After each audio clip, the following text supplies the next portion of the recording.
Señor les bendiga. Quisiera que usted vaya a su Biblia en el libro de Romanos o en la carta a los Romanos, capítulo 10, versículo 12. Y mientras está buscando ahí en sus páginas, le comparto cuál es el título de la enseñanza. Es Dios y la humanidad. Debo descifrar lo que dice su palabra sobre los diferentes grupos humanos. Dios y la humanidad. Debo descifrar qué dice su palabra sobre los diferentes grupos humanos. Y si pudiera ponerle un título más corto, es este. En Cristo no hay racismo. En Cristo no hay racismo.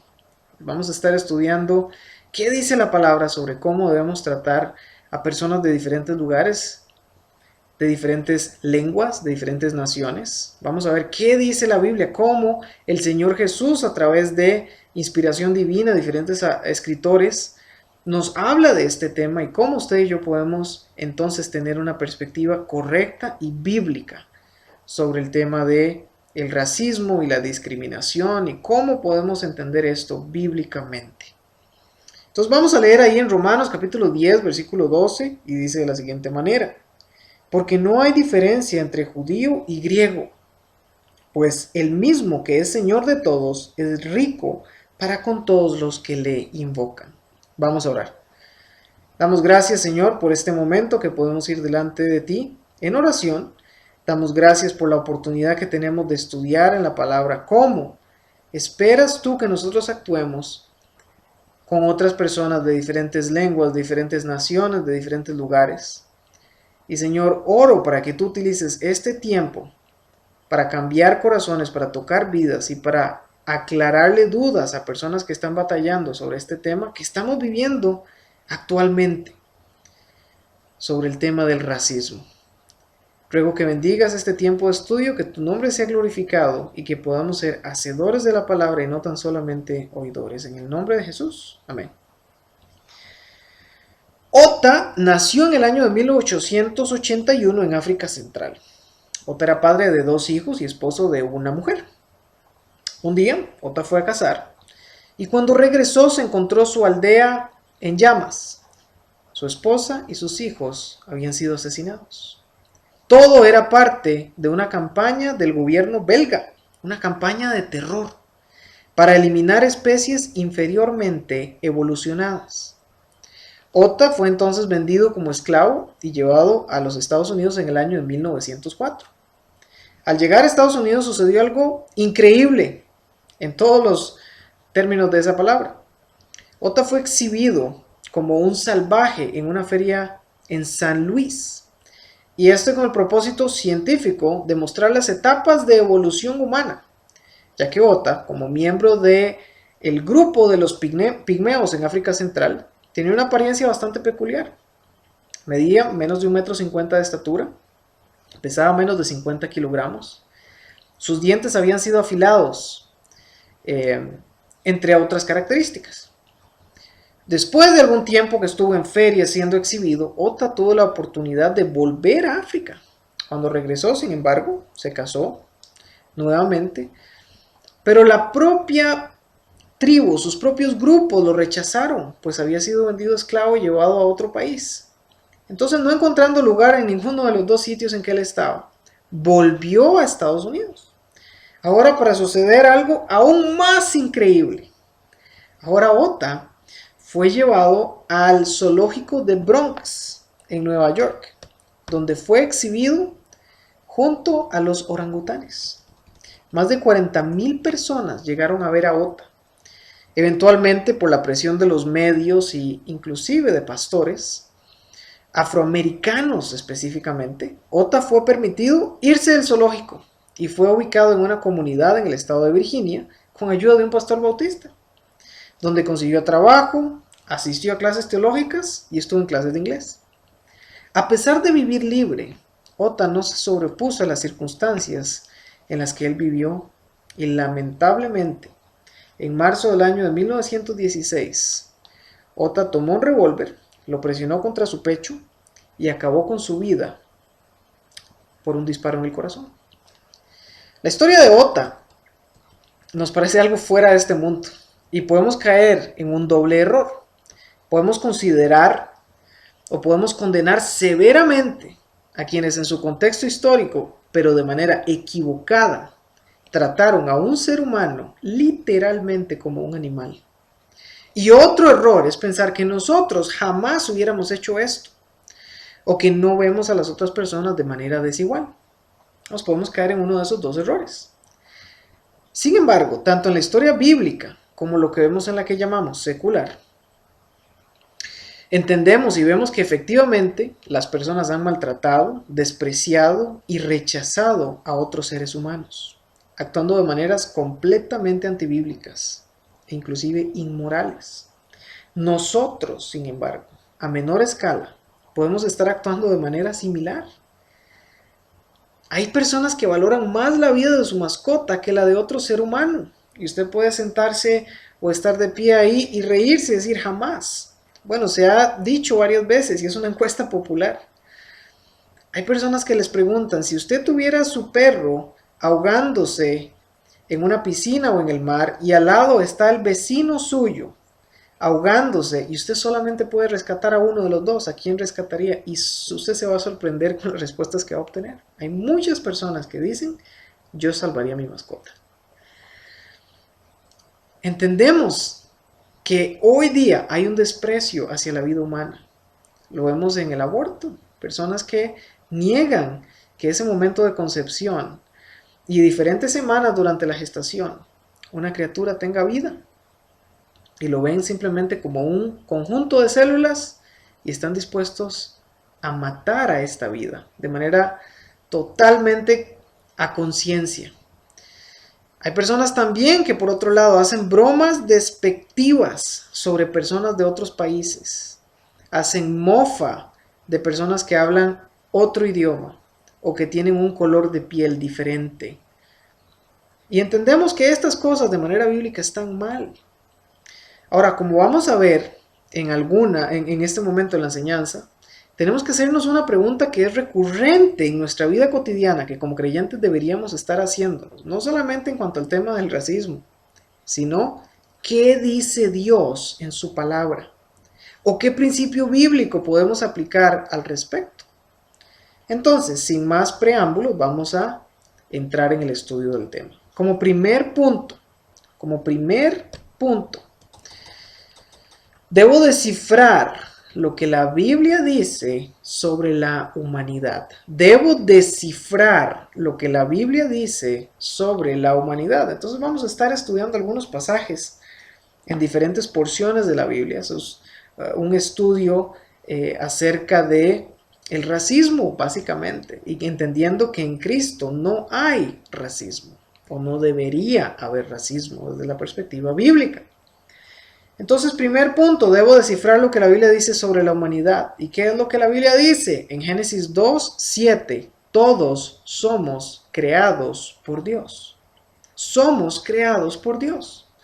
Dice en Génesis 2:7, entonces Jehová Dios formó al hombre del polvo de la tierra y sopló en su nariz aliento de vida, y fue el hombre un ser viviente. Entonces entendemos que el ser humano, la humanidad entera, a través de Adán, fue creado por Dios. Usted puede también ir allá a Salmo 139, donde habla que en mi embrión vieron tus ojos y en tu libro estaban escritas todas aquellas cosas, y habla de un proceso precioso, donde el Señor, en su providencia, en su cuidado de la creación, el Señor está ahí atento sobre cada vida humana, incluyendo la suya. También podemos entender qué dice la Biblia sobre la humanidad. Venimos de un hombre, Adán. Usted lo puede leer en 1 Corintios 15:45. Dice, así también está escrito, fue hecho el primer hombre, Adán, alma viviente, y el postrer Adán, espíritu vivificante. Entonces dice que venimos de ese primer hombre que se llama Adán, que literalmente significa hombre. Y venimos también de una mujer. En Génesis capítulo 3, versículo 20 dice, y llamó a Adán el nombre de su mujer Eva. Y aquí viene el significado del nombre Eva, por cuanto ella era la madre de todos los vivientes. La madre de todos los vivientes. Entonces, ¿qué dice la Biblia? Que venimos de Adán. La Biblia también dice que venimos de Eva, y vamos a seguir avanzando para entender esto. Entonces, ¿qué conclusión podemos sacar de este momento? Que todos somos portadores de la imagen de Dios. En Génesis capítulo 1, versículo 26 dice: entonces dijo Dios, hagamos al hombre a nuestra imagen, conforme a nuestra semejanza, y señoree en los peces del mar y en las aves de los cielos y en las bestias, en toda la tierra y en todo animal que se arrastra sobre la tierra. Todos somos portadores de la imagen de Dios. Dice, hagamos al hombre a nuestra imagen. Entendemos que el momento que el hombre fue creado y hasta el día de hoy, a pesar de la caída y a pesar de que el hombre pecó, Adán pecó, y ahí en adelante todos los demás hemos sido pecadores, porque por el pecado de este hombre sabemos que la muerte y el pecado entró al mundo. Podemos seguir avanzando. Dice que no solamente todos somos portadores de la imagen de Dios, ni que venimos de Adán y Eva, sino que el amor de Dios alcanza a absolutamente todas las personas. Y esto es una verdad preciosa y maravillosa. Dice en el capítulo 3 del libro de Juan, versículo 16, porque de tal manera amó Dios al mundo, a las personas, completamente inclusivo de todas las épocas, de toda la historia. Dios ha amado tanto a las personas que ha dado a su Hijo unigénito, para que todo aquel que en Él cree no se pierda, mas tenga vida eterna. El Señor nos ha dado a Cristo, dio a su único Hijo. Él vino a la tierra, tomó, dice, semejanza de hombre. Él vivió una vida perfecta. Él tuvo un ministerio en esta tierra anunciando las buenas nuevas, el Evangelio, anunciando el reino. Él venía hablando acerca de la misericordia de Dios, acerca de la gracia de Dios para el hombre. Él murió en una cruz. Y la palabra del Señor nos dice que todos nosotros somos pecadores, todos hemos pecado y todos somos merecedores de estar separados de Dios. Sin embargo, el regalo de Dios, por ese amor que tuvo hacia usted y hacia mí, es vida eterna en el Señor Jesús. Porque de tal manera amó Dios al mundo que ha dado a su Hijo unigénito para que todo aquel que en Él cree no se pierda, mas tenga vida eterna. Dios no quiere que usted se pierda. Dios no quiere que usted viva separado de Él y que sufra las consecuencias de su pecado. Dios quiere que usted se arrepienta. Dios quiere que tenga una relación personal con Él. Esto es lo que Dios dice, lo que el Señor Jesús dice cuando vino a esta tierra. Él vino a rescatar a los perdidos. El amor de Dios alcanza a todas las personas. Y si no le ha alcanzado a usted, hoy es el día de salvación. Hoy es la oportunidad para que usted escuche acerca de el Señor Jesús y que usted pueda recibirle como su Salvador personal. Una vez que estamos en Cristo, todos somos una familia. Dice Hechos 17:26, y de una sangre ha hecho todo el linaje de los hombres para que habiten sobre toda la faz de la tierra, y les ha prefijado el orden de los tiempos y límites de su habitación. Aquí estamos en Hechos capítulo 17, versículo 26. Hay que entender un poco el contexto. El apóstol Pablo estaba en Atenas. Dice que él anduvo viendo ahí en el Areópago diferentes altares, hasta que llegó uno que decía para el Dios no conocido. Cuando los epicúreos y otras personas griegas, filósofas, que escuchan a Pablo, le dice, bueno, dinos qué tienes que compartir. Y Pablo toma esa oportunidad preciosa y empieza a hablarles y les dice, bueno, a ese Dios que usted adora y ni siquiera sabe quién es, de ese es que le quiero hablar. Y ese Dios, dice, hizo de una sola sangre todo el linaje de los hombres. Absolutamente todas las personas, no importa de qué continente, americano, asiático, europeo, africano, no importa de qué lengua, español, inglés, francés, alemán, no importa de qué país, y podemos seguir la lista, no importa nada. Dice, somos una sola sangre, venimos de Adán. Y vemos que este linaje, estas personas que acabamos de definir, son por quienes Cristo vino a morir. Y Pablo estaba predicándole a gentiles, él siendo judío, e invitándolos a que formen parte de la nueva familia, de la familia celestial. donde somos adoptados y somos hechos hijos de Dios y nosotros creemos en Cristo. Aquí ya no hay división, y lo vamos a ver en otros pasajes. Ya no hay judío y griego, ya no hay gentil y judío, ya no hay personas de una tribu o una etnia o una nación. Ahora estamos en Cristo, si le hemos recibido como Salvador personal. Y es una verdad maravillosa que vemos en la Escritura. En Cristo ya no hay divisiones. En Cristo ya no hay separación. En Cristo ya no hay élites. En Cristo somos una sola familia. Somos una familia, y otra vez lo vamos a ver al final en el libro de Apocalipsis. Dice que personas de toda lengua, de toda nación van a estar adorando al Señor Jesús por la eternidad. En Cristo ya no hay diferencias. Vamos a seguir avanzando. Entonces, debemos descifrar lo que la Biblia dice sobre la humanidad, y hemos aprendido un poco de lo que Dios dice en su palabra, de cómo fue el hombre creado, de que a pesar del pecado seguimos siendo portadores de la imagen de Dios. Entonces ahora quisiera responder una pregunta que quizá usted tiene en su mente. Bueno, necesito descifrar cuál es la causa del racismo. Necesito descifrar cuál es la causa del racismo.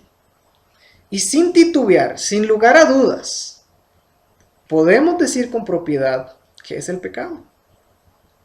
La causa del racismo es el pecado. Las personas son racistas con otras personas por el pecado. Podemos decir con propiedad que si una persona es racista contra otra, está pecando. Es pecado ser racista contra otras personas. Esto desagrada a Dios y va en contra de lo que Él enseña en su palabra. Estimar a un grupo de personas como superiores a otras es pecado. Y esto ha sucedido en la historia, y cada vez que ha sucedido ha traído consecuencias dolorosas para ese grupo que ha sido puesto en menos. Y ha traído consecuencias pecaminosas. Y no puede estar más alejado de la perspectiva bíblica, que Dios nos dice en su palabra que debemos estimar a los demás como que superiores a mí mismo. Entonces, cuando yo estimo mi grupo, mi etnia, mi país, mi idioma, mi familia, mi apellido como superior a lo opuesto, estoy haciendo absolutamente lo contrario de lo que la palabra del Señor nos dice en Filipenses 2:3. Nada hagáis por contienda o por vanagloria, antes bien con humildad, estimando cada uno a los demás como superiores a él mismo. La Biblia dice que yo debo estimar a las otras personas, a las otras naciones, a las otras lenguas, a cualquier otra persona como superior a mí mismo. En el momento que yo pienso que soy superior a otros, estoy siendo soberbio y estoy pecando delante de Dios. Entonces podemos ver que ser racista, discriminar a otra persona en base a su color de piel, a su lugar de procedencia, a su género dado por Dios, es pecado. Entonces vamos a seguir avanzando acá y vamos a responder algunas otras preguntas. ¿Habla la Biblia de razas? Entonces hicimos una primera pregunta, es, bueno, ¿de dónde viene el racismo? ¿Cuál es la causa del racismo? Dijimos, es pecado. Entonces vamos a responder otra. ¿Habla la Biblia de razas entonces? Y bueno, la respuesta, sin titubear, como dije en la anterior, es no. La Biblia habla de que somos una sola sangre, lo acabamos de leer allá en Hechos capítulo 17, 26. Dice que de una sola sangre ha hecho todo el linaje de los hombres. La Biblia no habla de que somos diferentes razas humanas, como se ha enseñado o se enseñó en algún momento en libros de texto de escuelas, que lamentablemente en muchos casos se ha visto influenciado por el evolucionismo o el darwinismo, donde uno de los temas de esta teoría es que efectivamente hay diferentes grupos humanos en su origen cuando fue escrito, diferentes grupos humanos que son superiores unos de los otros, y esto causó estragos en tribus, por ejemplo, en Australia, en la isla de Tasmania. Personas fueron asesinadas y hay registros históricos donde personas de tribus fueron asesinadas, aborígenes, para recoger cadáveres, para recoger muestras de piel, muestras de sus huesos y poder justificar que eran inferiores a otras razas humanas. Entonces sí dio pie y en su momento se habló de razas humanas. La Biblia no lo habla. La Biblia no habla de que hay diferentes razas. Y eso lo podemos ver otra vez allá en Hechos capítulo 17. Lo que la Biblia sí habla, y hago una nota aclaratoria, es de naciones. Y utiliza una palabra en griego que se dice etnos. De ahí sacamos la palabra en español etnia. Por ejemplo, Mateo 28, 19 al 20 dice, por tanto, id y haced discípulos a todas las naciones. Y utiliza la palabra etnos. Y nos da la instrucción de que debemos ir a diferentes lugares. Y da, por ejemplo, dice Judea, Samaria y hasta lo último de la tierra. Da la idea de que debemos ir a diferentes regiones, a diferentes grupos de personas que están en países, en continentes, en lugares. Entonces respondemos a esta pregunta, ¿habla la Biblia de razas? No, no lo habla. Y hay otra entonces que tenemos que hablar, o hay otro tema que tenemos que conversar. Hay explicación científica para decir que los humanos son de diferentes razas. Quizá usted se esté preguntando, bueno, es que usted lo está respondiendo solo de la perspectiva bíblica. ¿Qué tal la perspectiva científica? Exámenes de moleculares o exámenes de sangre o genéticos. No. Si entendemos la ciencia detrás de las variaciones genéticas en los seres humanos, lo que básicamente va a cambiar es apariencia. No cambia el contenido genético. Un humano de cualquier parte del mundo, no importa la locación, la altitud, la latitud, la altura donde esté, el clima donde viva, es compatible con otro ser humano en cualquier parte del mundo. No hay una raza superior y una raza inferior. Los seres humanos tenemos diferente apariencia y esto es parte de lo maravilloso de nuestro Dios, que nos ha hecho diferentes. Ha hecho personas con más melanina en su piel y por lo tanto son de una tez más oscura. Y ha hecho seres humanos con una melanina menos en su piel y también por adaptación a diferentes climas a través de muchos años. Seres humanos han desarrollado piel más clara, seres humanos han desarrollado piel más oscura. Hay algunos que son más altos y otros que son más pequeños. Color de piel, color de ojos, color de cabello, estas son mínimas variaciones. Pero al final, si lo vemos de forma científica, seguimos siendo una sola etnia, una sola raza. Seguimos siendo humanos. Y eso nos habla Hechos capítulo 17. Entonces seguimos viendo que la Biblia nos enseña de manera clara acerca de este tema de que no hay división, ni siquiera científica. No hay división de lo que la Biblia nos enseña acerca de los seres humanos. Entonces, ¿qué espera Dios de mí? ¿Qué espera Dios de usted y de mí sobre este tema? ¿Cómo debemos actuar?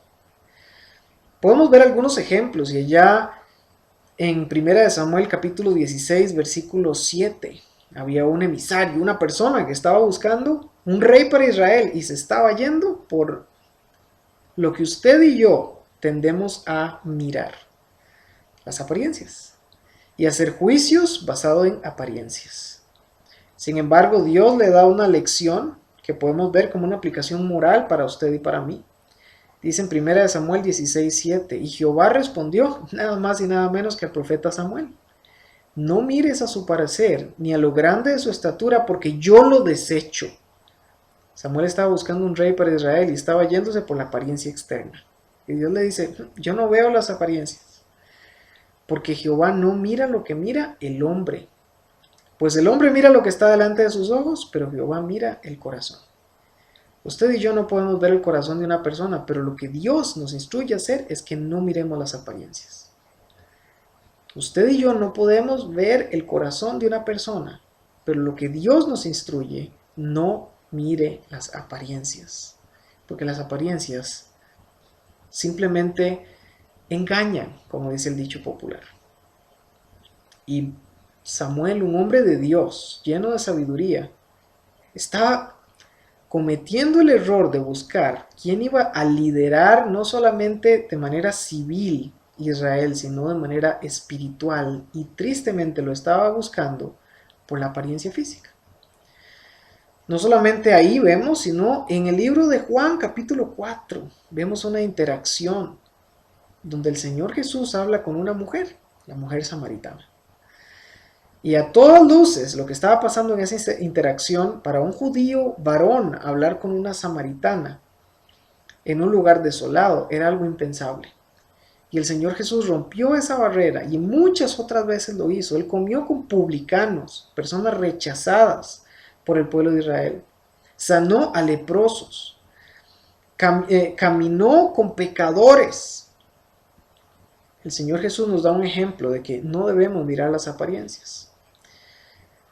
Y también debo descifrar qué espera Dios de mí. Debo poner mis ojos hacia el lugar donde los creyentes iremos. Esto es bien importante y lo dije al inicio de la enseñanza.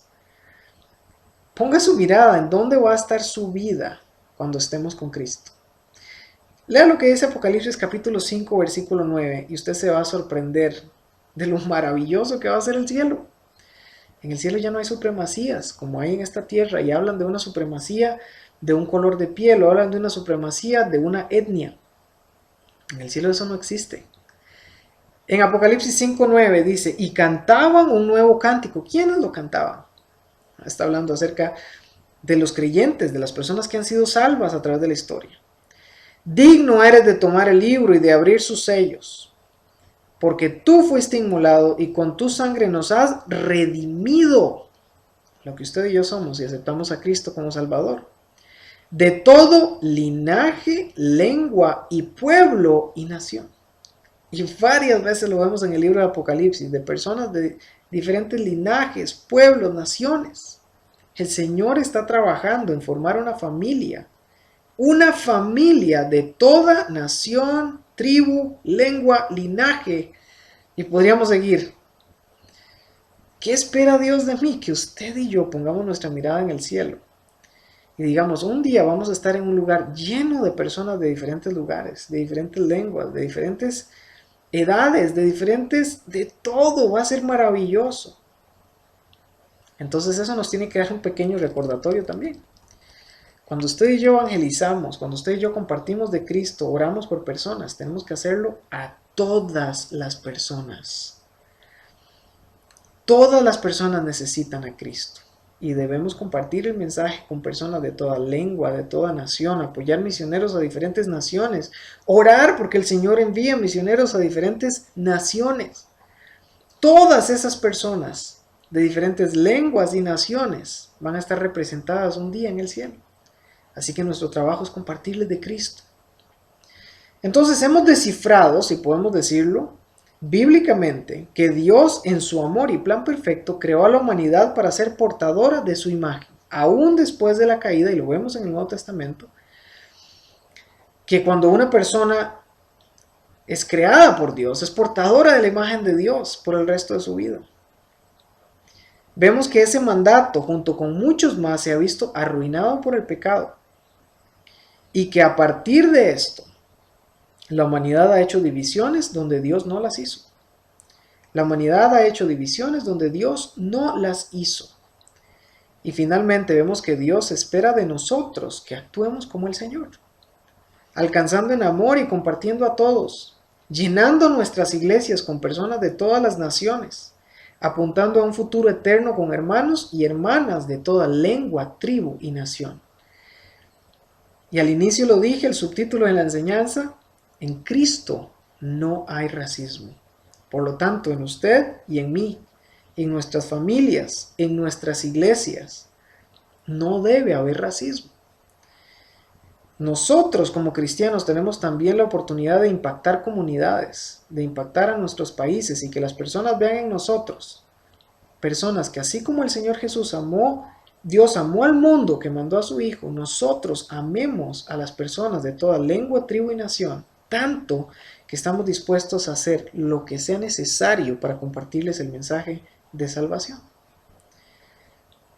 El Señor nos ha dado una maravillosa oportunidad y usted y yo podemos estar también deseosos, esperando el momento en que vayamos a compartir con todos estos hermanos y hermanas de diferentes lugares, lenguas y naciones.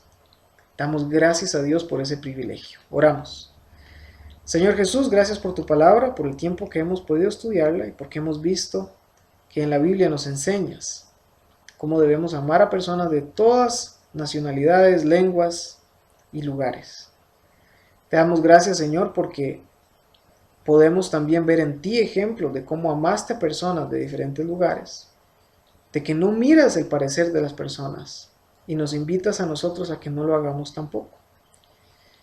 Señor, te damos gracias por ese privilegio que tenemos de compartir el mensaje de salvación. Ayúdanos a hacerlo más efectivamente. Y te damos gracias por Cristo en el nombre de tu Hijo. Amén. Que el Señor les bendiga.